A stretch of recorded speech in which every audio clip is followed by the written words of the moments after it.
Saya akan menjelaskan fungsi sel hewan sebagai berikut. 1.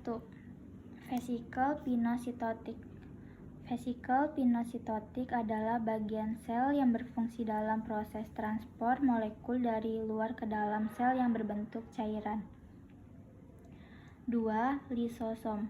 Lisosom berfungsi untuk mencerna makanan menjadi makromolekul karena di dalam lisosom terdapat enzim-enzim hidrolitik. 3. Vesikel Golgi. Vesikel Golgi berfungsi sebagai alat ekskresi. 4. Retikulum endoplasma kasar. Retikulum endoplasma kasar berfungsi sebagai tempat sintesis protein. 5. Retikulum endoplasma halus. Retikulum endoplasma halus berfungsi sebagai metabolisme karbohidrat, pengatur ion kalsium, sintesis dan metabolisme baik steroid maupun lipid. 6. Membran sel.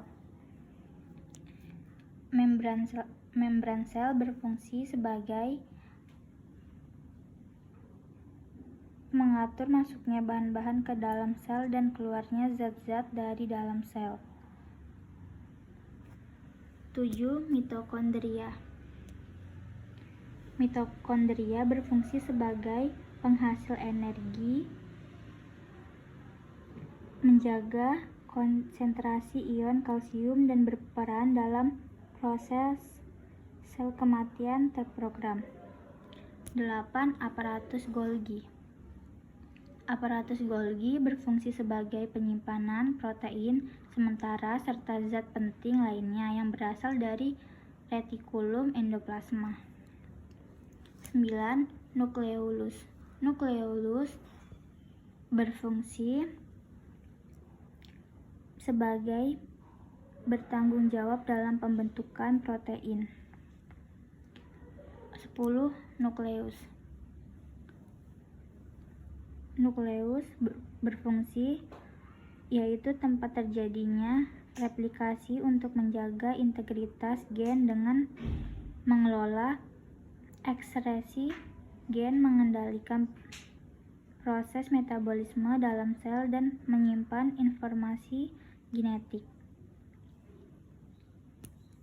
11. Sentriol. Sentriol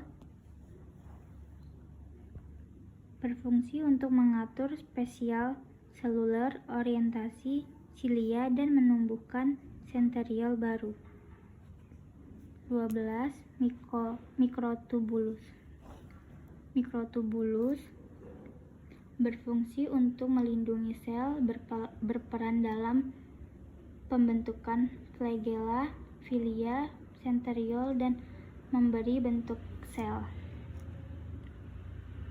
13. Sitoplasma. Sitoplasma berfungsi sebagai tempat penyimpanan bahan kimia sel yang penting bagi metabolisme